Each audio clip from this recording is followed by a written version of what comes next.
Thank you for joining us. I'm really excited about this last conversation for day one of Retiretech. First off, I want to give a shout out to Nassau Financial Group. This is my second opportunity to be part of Retiretech. Thank you for being leaders in this space and for giving all of us the opportunity to be part of this conversation. And it's my honor to moderate this great panel. So my name is Jason Gross. I'm in from Des Moines, Iowa. My day job is with Manchester Story. We are an early stage venture capital firm focusing on insurtech, fintech, and health tech. But I think I have one of the coolest jobs. And well, let's face it, all of us here already know that insurance and financial services is cool. So I think I have one of the coolest jobs in the coolest industries because I get to work with 24 insurance carriers, brokers, and wholesalers that are really putting innovation at the forefront of their processes, of their customers, of their distribution partners. And it's really been fun to see the evolution of corporate innovation just in my time in the industry. And so our topic for this last panel is the end of accelerators as we know them. And if you all clap really loud here in a minute, John may bust out his REM moves and start singing, but we'll see. Maybe we can try that. I'm going to spend a little more time for my panel to introduce themselves than maybe some of the other sessions, because I really encourage all of you to ask questions. And there'll be a QR code on the screens here in a little bit, so please feel free to submit your questions, because really this session is all about you. What is the future of corporate innovation? How are we going? Where are we going? And our three guests are going to be experts to help you think about your own journey. So Alexis, do you want to start off with introductions? Sure, of course. Thank you so much, Jason. I am Alexis Vaughn. I am founder and CEO of Offcourse. We are the premier insurtech and fintech consulting firm, and we specialize in strategy, in the areas of go-to-market, marketing, and also talent and operations, and of course, distribution, which is my favorite topic. So a little bit about me, my background, I've been in the insurance industry now for 15 years. I've literally been everyone in the distribution chain, all the way from the captive agent, the independent agent, the MGA owner. I had 26 single moms within my agency, sold that business, and then became a broker for Marsh & McLennan Company. After that, I was a insurtech executive for one of the leading cyber insurance providers. So I'm really excited today to kind of share a little bit with you about what we see as the next stage of corporate innovation, and really excited to kind of dig in and share some insights. Thank you. Okay, my name is Larissa Burke. I'm the Director of Global and Experiential Education for the University of Connecticut School of Business. I work specifically with our 3 STEM-designated master's programs, so that's FinTech, Financial and Enterprise Risk Management, and Business Analytics programs. Essentially, easiest way to put it is I'm the one that helps bridge the gap between industry and academia for my students. And there's a lot of innovation that goes into that and a lot of partnerships with companies and corporations. Prior to that, my background is in higher education, built out the financial risk management program, so a lot of experience working with students, getting them engaged, and keeping them focused and placing them in industry. Hi, my name's John Wilson. I'm the academic director of the master's program in fintech for UConn School of Business. Prior to that, I still am 11 years faculty in our operations information management program, where I teach a variety of graduate level courses in advanced analytics. I also am a consulting data scientist with LIMRA. Many of you will be familiar with LIMRA, so I'm sitting with one foot squarely in the insurance arena, the other foot squarely in academia. And in collaboration with Larissa, a lot of the things that we're trying to do now are a result of some of our corporate partnerships, but also some of the initiatives of the state of Connecticut. So we're excited to share what we've experienced, and we look forward to questions that you guys may have. Well, and John and Larissa, good luck to your UConn Huskies tonight. Thank you. And I can also say that because I'm a Hawkeye, and my Hawkeye ladies had a nice victory last Friday. But you had to go there. Well, of course. You're wearing your UConn gear, and I did not put on my Tiger Hawk bow tie, but maybe next time. So corporate innovation has certainly evolved a lot over the last 10 years. And if you look back, even 8, 9, 10 years ago, we saw some of the first accelerators, and not just some of the public ones like the Global Insurance Accelerator in my hometown of Des Moines. Hartford had an accelerator, but also a lot of carriers were toying with the idea. I mean, it was kind of the rave for a while, like let's set up our own garage or X Labs or whatever it is. And a lot of those are no longer around, because building innovation tools, bringing new products to market internally for a lot of kind of established carriers, brokers, wholesalers, easier said than done. So maybe before we talk about the future, let's talk about where we've come from. What are some lessons learned from your individual perspectives? And Alexis, I'm going to start with you, especially with your background and through distribution. What worked, what didn't work? What were some lessons learned? I'll start with what didn't work. We did not have the distribution chain, the agents and the brokers at the center of a lot of the technology that we developed, whether it was technology providers or even technology, leveraging technology to put out a new insurance product. So I think that was one of the things that we did not do right. So I can kind of speak from my own experience. So what I did was kind of really worked with other insurtech organizations to make sure that they were actually hiring the right people. Especially if you're going to make an insurance product, you probably should have someone on your team who has insurance knowledge and expertise. That way, you're making sure that you're not just creating something that you think is the next best thing and what they need. You actually can hear directly from people who have sat in that seat on what their actual pain points are, so that they can actually tell you if that new feature that you really want to send an email about is actually going to matter to them or not. So I think that's really important.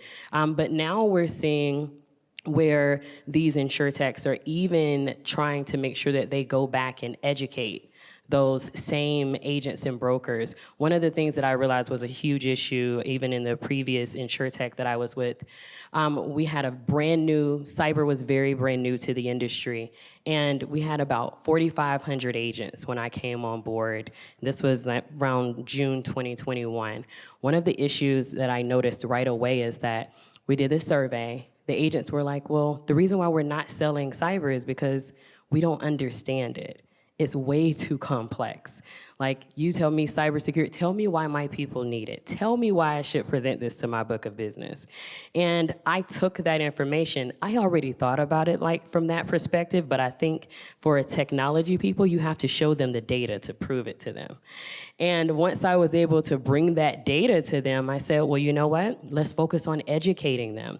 So I developed the industry's first cyber insurance academy that exclusively gave an e-learning platform dedicated to teaching the agents and brokers why they need cyber and why they should sell it to their end users, which is the small to medium-sized business owners. And we even took the extra step to make sure that they were new by actually educating those small to medium-sized business owners as well. So those are some of the things that I think have worked.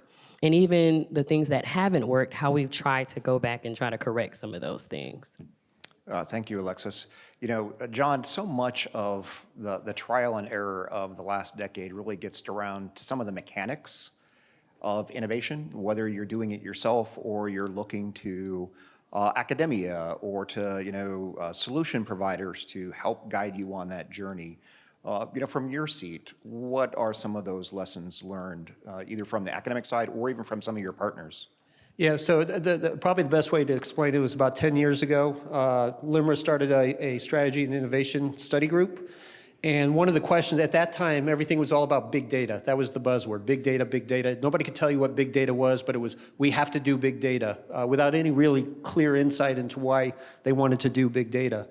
And so we did a study and I wrote a paper, and what we discovered was we sort of identified 5 pillars: skills, tools, data, compliance, and management buy-in, the strategy piece of it. And what we discovered is if there's an imbalance in any one of those, you're doomed to fail. And we could almost pinpoint with any company that would share their data with us why they were failing. Much of that is the same today. It hasn't changed. It went from data to analytics, then it went to analytics to more advanced analytics. And then, the big buzzword was open source, and we went from R to Python, and we got to bring in all these people, we got to train them, we got to do all this sort of stuff. And in that same paper, I talked about this regressive curve where it was going to be more about implementation and understanding your strategy and what it is you're trying to accomplish. The tools themselves are going to become automated. And at the time, I mentioned Watson, but now we see ChatGPT. And I know there's a couple in this room that we have the conversation about AI of like, how do we drag people in and understand what this can do, what it can't do? Another buzzword. Which one? AI. Yeah, AI, and then it's going to be quantum before, it and stuff like that. But it still goes back to, blocking and tackling. It goes back to understanding what is the singular thing that we're trying to do and not buy into the fad of this. Is there a use case that we can clearly identify, articulate what assets we need, and then we can move forward from that, and then we'll decide, do we build, buy, or partner? And that hasn't changed. So Larissa, one of the things that I think we've all learned over the last decade is that innovation isn't just about the tech. In fact, it's just as much about the people. And many of us have learned that investing and spending time around building a culture of innovation is just as important. Alexis mentioned the education aspect. I know when I was leading innovation for a PNC carrier, half the time it was my leaders just weren't buying into what I was trying to sell them. Hey, look at all these shiny new objects, can do all these great things for us. Why don't you get it? Why don't you want to do it? And a lot of it was they just didn't know what they didn't know. They hadn't been exposed to some of the new ideas, some of the new technology, because they're busy running, their corner of the business. From your seat, I think looking at talent and that culture, you've probably seen a few things with the partners that you work with. What can you share with our audience? So, absolutely. I think from my seat, working with students and working and partnering with companies, there is a new focus on the subject-driven engagement. One of the things that we found is just having the HR department from a company come in and talk about what their company does isn't as engaging to our students. I specifically, as I said, work with our STEM designated program, so these are our quants and our techies. And if we tie in that accelerator, most companies working in accelerators, most startups have a tech focus, but our students, as Alexis mentioned, really do need to understand industry. So we're trying to figure out ways to get them that business sense so that they're better when they're doing their financial models, when they're doing data analytics. They really understand business needs. So there's a lot that companies are doing to be innovative in that space. A lot of it's work that I do specifically, and then I can give you one really innovative partnership that we have, and then speak to our general accelerators that we have. So I bring in companies. Well, first, I take students to industry conferences, and that really lights up their eyes. I think when we talk about insurance, a lot of people kind of fell into the insurance industry. We're really trying to position it as a first choice for our students. So taking them to industry conferences and allowing them to see the challenges of the industry really gives them a holistic view of the ecosystem and excites them when they see these cool technologies that they're learning about in class and then can deploy and use their skills in industry. Larissa, I would do the same thing with executives. Yeah. Take them to industry conferences and show them the shiny object. Yep, absolutely. Also, as I mentioned, subject-driven engagement. So I've got a panel C-suite series within Surety, and that's bringing in their entire C-suite so that they understand the entire business, every single role within that company and how they interact. But for innovation within the space and company partnerships, I have to bring up NASRE. So what we're doing is we have an insurance fundamentals course. Students take one semester. So our financial risk, our fintech, and our business analytics students learn about the insurance industry in this course. Then after that course, NASRE has a variety of startups that they're investing in. They'll then pair the students who now have the tech skills, also understand industry, with one of their startups that they're investing in. And that is a very unique, innovative way that we've seen a lot of success in. It's growing, and we're planning on continuing that program forward. And that really allows this top talent to understand, the tech, the business, the industry, and really add more value to these companies. I will say traditional partnerships with universities are still working. We have an organization called, I think it's Technology Incubator Program, TIP. They're still getting money. So I think the latest number I have is from 2022. But they raised $183 million in just that year alone. And that is space on campus. They get faculty research and insight. They get student talent as well. And they've had a lot of success graduating that program too. Great. Well, thank you, panelists, for taking us to today. We have had a lot of lessons learned. So before we talk about the future and where we're going and maybe some recommendations, let's take a quick point in time. Where is corporate innovation today in this space? And one of our questions from our audience was asking if there were any companies in this space that you look to as leaders or examples. So if you have any particular examples when you think about who's doing it well today, please include that in your response. And John, I'm going to start with you.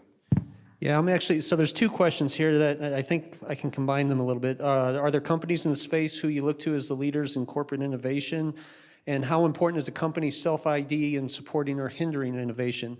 And I think the two are directly correlated. I think if a company, again, starting with the strategy and then understanding what the objective is and then what are the tools, resources, and data or other materials you need, that's a culture. That's not a reactive culture. That's a very proactive culture with great intentionality.